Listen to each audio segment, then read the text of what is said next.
తుపాకీ ఇవ్వడం లేదు, మీరు యుద్ధం చేయాల్సిన పని లేదు, మీకు ఓటు హక్కు ఇస్తున్నా. ఓటు హక్కు అందరికీ ఒకటే. ఈరోజు 100 కోట్ల రూపాయలు లేకుంటే $100 బిలియన్ ఉండే వ్యక్తికి ఒకే ఓటు, రోజు కూలి చేసుకునే వ్యక్తికి కూడా ఒకే ఓటు. ఓటు అనేది ఒక ఆయుధం. ఓటు ద్వారా ప్రజాస్వామ్యాన్ని కాపాడుకోవడమే కాకుండా ఒక మంచి నాయకుల్ని ఎన్నుకుంటే మన జీవితాల్లో బాగుపడతామని మరొక్కసారి మీ అందరికీ విజ్ఞప్తి చేస్తున్నా.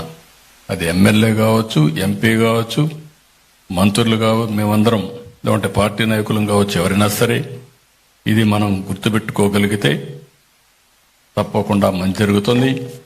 అందుకే ఈరోజు మీటింగ్లో మీరు ఒక్కసారి చూసినప్పుడు నాకు ఏ మాత్రం అనుమానం లేదు, భారతదేశం ఒక గొప్ప దేశం.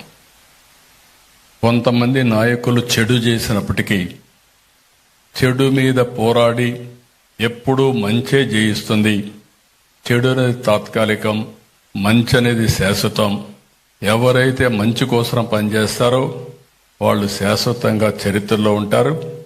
ఎవరైతే చెడు పనులు చేస్తారో వాళ్ళు శాశ్వతంగా చరిత్రహీనులుగా మిగిలిపోతారు.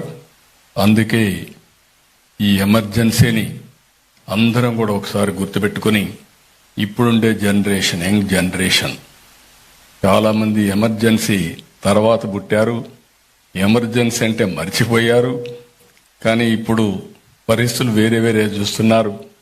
మీరు కూడా చరిత్ర ఒక్కసారి చదువుకోవడం, నెమరు వేసుకోవడం, మంచికి చెడుకి ఎప్పటికప్పుడు వ్యత్యాసాన్ని చూడాల్సిందిగా మరొక్కసారి కోరుకుంటూ నేను ఒకటే విజ్ఞప్తి చేస్తున్నా, భారతదేశం ఒక గొప్ప దేశం. నరేంద్ర మోడీ గారు దేశ ప్రధానిగా ఉండడం మనందరి అదృష్టం.